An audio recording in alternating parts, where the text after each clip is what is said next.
মুনাফিক কাকে বলা হয়? আল্লাহ পাক বলছেন, ওয়াইজা কিলা লাহুম তাআলাউ ইলা মা আনজালাল্লাহু ওয়া ইলার রাসূলি রাআইতাল মুনাফিকিনা ইয়াসুদ্দুনা আনকা সুদুদা। কোন আল্লাহু আকবার। আল্লাহ পাক বলছেন, তোমরা মুনাফিক চিনতে চাও, তাহলে একটা দাওয়াত দাও। কি দাও? একটা দাওয়াত দাও। কিসের দাওয়াত? ইলা মা আনজালাল্লাহু ওয়া ইলার রাসূলি, আল্লাহর কোরআনের পথে আসো, রসুলের সুন্নাতের দিকে আসো। কোরআন অনুযায়ী তুমি যেমন পবিত্র হবা, এই কোরআন দিয়া তোমার দেশটাকে পবিত্র করবে। কোরআনের দাবি অনুযায়ী তুমি সুদ ছেড়ে দিবে, তুমি নিজে সুদ মুক্ত হবা কোরআনের কথা অনুযায়ী। কিসের কথা? দেশের সুদ মুক্ত করা বা এই কোরআনের কথা অনুযায়ী। তারপর নিজেই শুধু সুদ মুক্ত হলে হবে না, দেশ থেকেও সুদ মুক্ত করতে হবে। দেশের সুদ মুক্ত করার দায়িত্ব কি নেবেন? আপনি নিজে সুদ মুক্ত হলেন, তাহলে কি কাজ আপনার শেষ?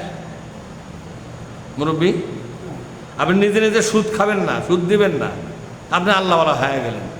আপনার দেশে যে সুদের ব্যবস্থা আছে, এটার কি করবেন? এটার একটা ব্যবস্থা আপনার করাই লাগবে, তা না হলে একা একা সুদ ছেড়ে দিয়ে লাভ হবে না। তাহলে কি সুদের মধ্যে থাকবেন আপনি? না, তাও থাকা যাবে না। কোরআন শরীফে আসছে, তুমি একা নামাজ পড়ো না নামাজ কায়েম করো। কোনটা আছে ভাই? কোনটা আছে? নামাজ কায়েম করো। তো কায়েম করা মানে কি একা নামাজ পড়া? সমাজে দেশে যারা আছে মুসলমান, সবাই মিলে নামাজ পড়া, তার নাম হলো নামাজ। কিন্তু আমরা কেউ পড়ি আর কেউ পড়ি না, এদিকে নামাজ কায়েম হলো? কথা কয় না। গ্রামের অর্ধেক লোক 5 ওয়াক্ত নামাজ পড়ে, অর্ধেক লোক পড়ে না। বলেন তো নামাজ কায়েম হয়েছে? নামাজ একা একা পড়তেছে। কিন্তু যখন দেশের সব লোক নামাজ পড়তে বাধ্য হবে, সবাই আজান দিলে এসে মসজিদে জড়ো হবে যারা পুরুষ মানুষ, তখন নামাজ কি হলো? রোজা কায়েম কাকে বলা হয়? দেশের সব মুসলমান রোজা করতেছে, কেউ রোজা করে, কেউ বিড়ি খায়, হলো এটা? আছে না? হোটেলের মধ্যে পর্দা দিয়ে ভিতরে ঢুকে, মানে মহিলার চাইতেও বেশি পর্দা, তাই না?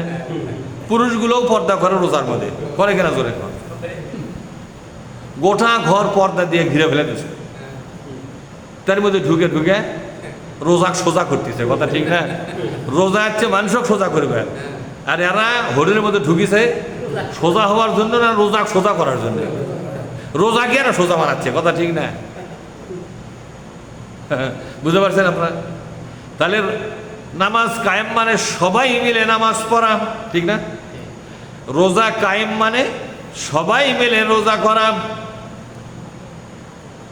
সুদ নিজে ছেড়ে দেওয়া আর দেশের থেকে সুদটাকে বিদায় করে দেওয়া, এই দায়িত্ব পালন করলে তাহলে আপনি এই সুদ থেকে মুক্ত হতে পারবেন। একা একা সুদ থেকে সরে থাকলেন, আপনার গ্রামত সুদ চলতেছে, ইউনিয়নে চলতেছে, আপনার থানার চলতেছে, আপনার জেলার চলতেছে, আপনার দেশত চলতেছে, সুদে মাখা গেছে। মুরব্বী, সুদে মাখা গেছে। আপনি করছেন যে নিজে ভালোতে জগৎ ভালো, এই কথাটাই মিছা কথা। এই কথা কোথাও কোথাও খরচের ব্যাগ ছেয়ে গেছে, পেশাব করবে, আসে থেকে খরচের ব্যাগ নেই। কোন এক ভদ্রলোক নিয়ে নিজের মনে করে নিয়ে চলে গেছে, আপনার কয়ও নিজে ব্যাগ করলে কেন? হয় না? হয় না? তখন মানুষ করছে, কে তুই না করছিল নিজে ভালো হলে জগৎ ভালো, জগৎ ভালো হলেও না খরচের ব্যাগ গেল, করছে খরচের ব্যাগ গেল। তাহলে কি বোঝা গেল? করছে নিজে ভালো হলে জগৎ ভালো হয়, সবাই ভালো হলে জগৎ ভালো। আপনি একা ভালো হয়তো হবে না, একা ভালো হয় হবে?